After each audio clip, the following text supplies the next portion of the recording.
आज हम जो पोएम पढ़ने जा रहे हैं ये पोएम है न्यू जेम्स इंग्लिश रीडर की क्लास 5 की द विंड। इसे लिखा है रॉबर्ट लुइस स्टीवेंसन ने।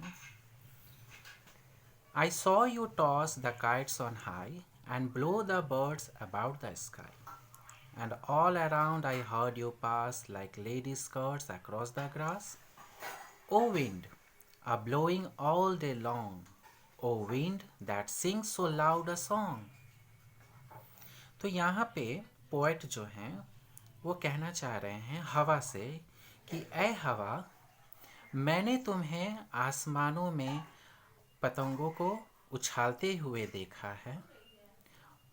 टॉस मीन्स यहाँ उछालना, तो मैंने तुम्हें पतंगों को ऊंचे आसमानों में उछालते हुए देखा है और मैंने तुम्हें पक्षियों को आसमान में उड़ते हुए देखा है। And blow the birds about the sky and all around I heard you pass, और मैंने तुम्हें सुना है जब तुम मेरे पास से जब तुम गुजरती हो तब मैंने तुम्हें सुना है। तुम मेरे चारों तरफ में हो, मैं ये सुना है। Like ladies skirts across the grass, जैसे कि कोई लेडीज़ जब अपने स्कर्ट पहन करके जब ग्रास पर जब चलती हैं तो एक सरसराहट सी जो आवाज़ जो आती है, तो कवि ने उस सरसराहट भरी आवाज़ को उसे महसूस किया है। O wind a blowing all day long, ए हवा तुम सारा दिन बहती हो। ओ हवा तुम बहुत ही ऊंचे स्वर में गाना गाती हो। सेकेंड स्टेंजा कह रहा है I saw the different things you did, मैंने तुम्हें अलग अलग काम को करते हुए देखा है। डिफरेंट थिंग्स मतलब अलग अलग चीज़ों को, तो मैंने तुम्हें अलग अलग चीज़ों को करते हुए देखा है। But always you yourself you hide, यहाँ हाइड का पास्ट है हीड, लेकिन तुम अपने आप को हमेशा छुपाती हो।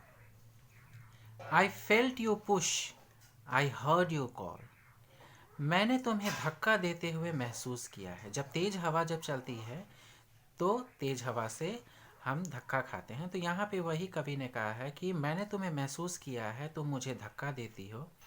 और आई हर्ड यू कॉल, और मैंने तुम्हें पुकारते हुए सुना है। I could not see yourself at all, लेकिन मैंने तुम्हें कभी नहीं देखा है। O wind a blowing all day long, O wind that sing so loud a song, ओ हवा तुम सारा दिन बहती हो। ओ हवा तुम बहुत ही ऊंचे स्वर में गाना गाती हो।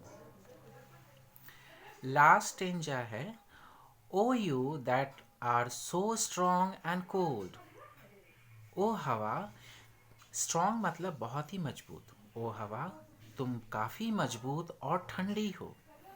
ओ ब्लोवर आर यू यंग और कोल्ड, आर यू यंग और ओल्ड, तो ए हवा तुम यंग या ओल्ड हो, तुम जवान या बूढ़ी हो।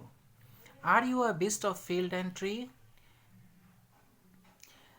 क्या तुम फील्ड मतलब मैदान, क्या तुम मैदान की एक जानवर हो या एक पेड़ हो।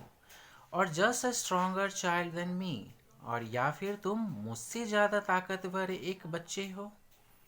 O wind a blowing all day long, O wind that sing so loud a song, ओ हवा तुम सारा दिन बहती हो। ओ हवा तुम बहुत ही ऊंचे स्वर में गाना गाती हो। अब इसके बाद में हम लोग थोड़ा सा समरी ऑफ द पोएम, इसको हम लोग थोड़ा सा कर लेते हैं कि इस पोएम का समरी क्या है। तो summary of the poem, in this poem the poet personifies wind and has written what he has observed about the wind. He looks at kites flying high and birds soaring high. The poet can't see the wind, but he is aware of it blowing. The poet writes that he can hear wind when it rustles past ladies' skirts. The poet questions, what kind of personality does the wind have? Is it young or old? Or is it a beast of field and tree? Or is it just stronger than the poet? इसके बाद Theme of the poem. The central theme of the poem revolves around the power of the winds. It basically talks about the points of interest and sounds of the windy nights, describing the characteristics of the wind which could be heard but couldn't be seen. The inquisitiveness towards the wind that he has in himself, an eagerness to know how wind actually looks like. Thank you.